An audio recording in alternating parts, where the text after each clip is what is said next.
fue desmentido por sus familiares, quienes se encontraban en ese lugar. Hoy, con base en las declaraciones públicas de la víctima, sabemos que el señor Francisco pidió a sus vecinos que solicitaran ayuda a la alcaldía con motivo de un desacuerdo sobre el derribo de una barda de contención que había autorizado la Dirección General de Participación Ciudadana de la alcaldía, a pesar de no ser el área correspondiente para tomar esa decisión y sin mediar en el impacto vecinal que tendría y sin contar con el acuerdo de todas y todos los vecinos. Como respuesta, la alcaldía, en lugar de enviar a personal que mediara entre los vecinos, envió a la patrulla AO02-3, lo que provocó que la situación se tornara hostil, al punto que los policías comenzaron a agredir a los vecinos, entre los que se encontraba un menor de 16 años con discapacidad visual, hecho que fue videograbado por el señor Francisco, causando molestia en los elementos policíacos de la Policía Bancaria e Industrial adscrita a la alcaldía Álvaro Obregón, quienes le exigieron borrar la evidencia del abuso. Al rehusarse aproximadamente a la 1:50 de la tarde, los policías sometieron al señor Francisco y con lujo de violencia lo subieron a la patrulla sin haberle leído sus derechos, sin informarle de qué se le acusaba, sin mencionar a dónde sería remitido y propinándole diversos golpes en la cara y cuerpo, violando de manera descarada el protocolo de detenciones. En primera instancia, el señor fue llevado a una zona localizada entre calle 4 y avenida Central, cerca de la sede de la alcaldía, donde fue descendido del vehículo siendo víctima de rodillazos, puñetazos y golpes en general, lo que ocasionara un posible desprendimiento de retina, fractura de pómulo, lesiones en la espalda, esguinces en tobillo que le dificultan caminar ahora. Lo anterior, con la intención de que proporcionara la clave de acceso a su teléfono para borrar los videos. Posteriormente, el señor fue tratado de presentar en la agencia del Ministerio Público AO-3, y dicho sea de paso, es el ministerio más lejos que se encuentra en el territorio de Álvaro Obregón, en la colonia Tizapán, San Ángel, y nada tiene que ver con la situación de los hechos. Fue presentado ignorando bajo qué cargos. No obstante, al no haber sido aportada evidencia alguna, no procedió su detención, por lo que optaron por remitirlo a un juzgado cívico. Al llegar al juzgado AO-1, la jueza informó a los elementos que no había infracción alguna debido a que no había parte quejosa, por lo cual no podía ser arrestado, decidiendo remitirlo entonces por parte de los policías bancarios industrial al juzgado cívico MIH-5 de la alcaldía Miguel Hidalgo, pero esta vez a bordo de otra patrulla, la patrulla AO-01-9. Cabe mencionar que el Ministerio Público y el juez cívico debieron liberar al señor Francisco, pero no lo hicieron. También eso se tiene que investigar. Hoy sabemos, gracias a la boleta de remisión, que fue presentado al juzgado de Miguel Hidalgo hasta las 18:20 de la tarde, es decir, 4 horas y media después de su detención por diversos policías a los que previamente lo retuvieron y sin que pudiera ser acreditada la comisión de infracción alguna, pudiendo obtener al fin su libertad. El señor manifiesta que durante el tiempo en que fue ilegalmente retenido, Además de la tortura, de golpes, fue víctima de amenazas por parte de los policías de la Policía Bancaria e Industrial adscrita a la alcaldía Álvaro Obregón, que de manera constante le repetían frases como: ya estás encargado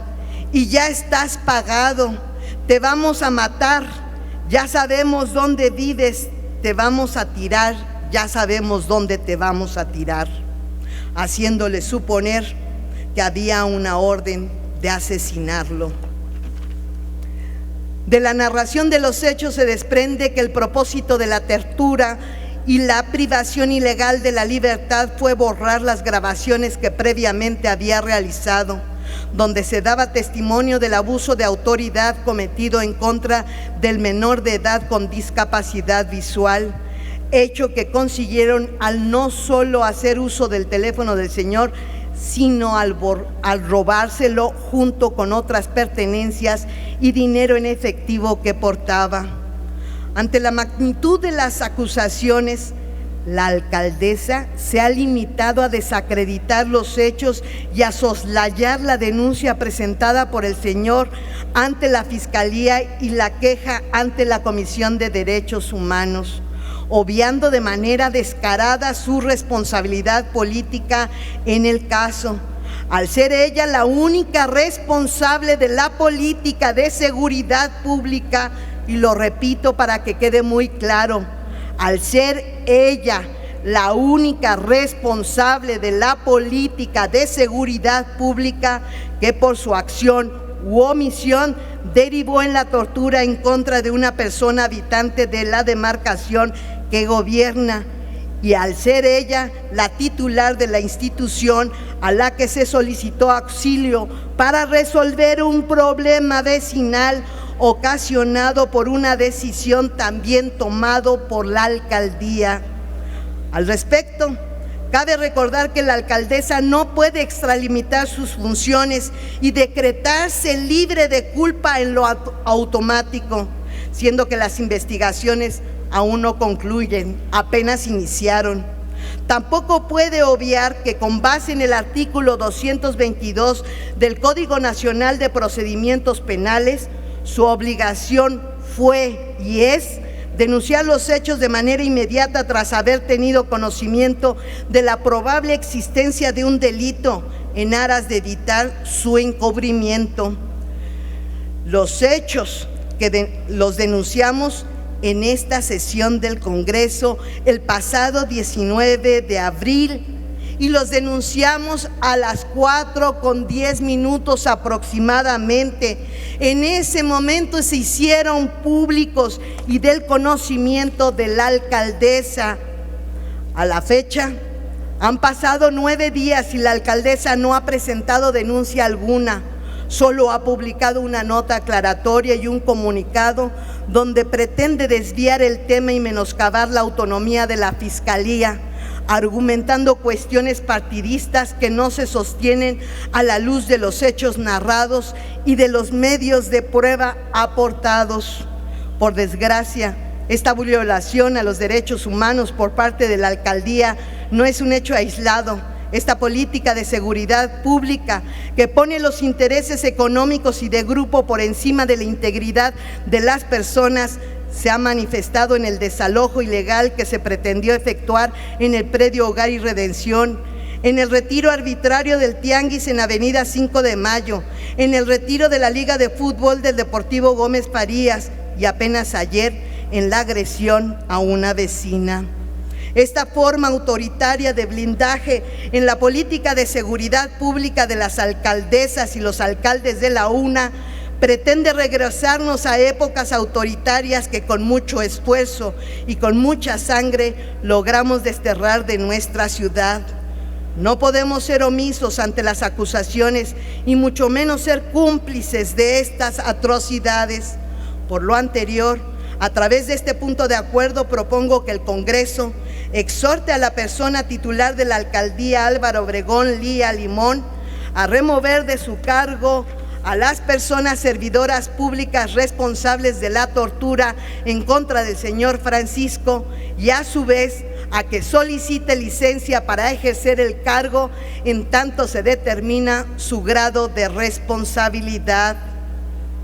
Concluyo solicitando a las diputadas y a los diputados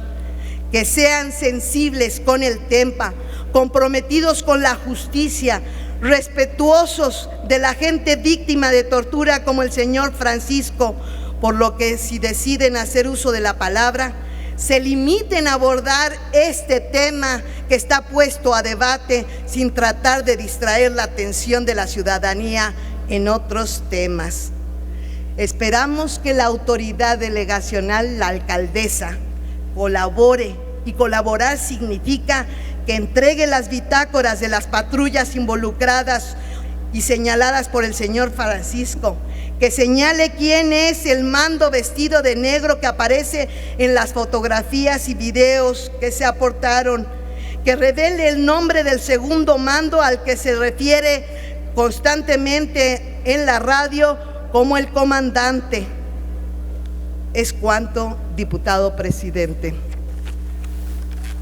Bueno, gracias, diputada.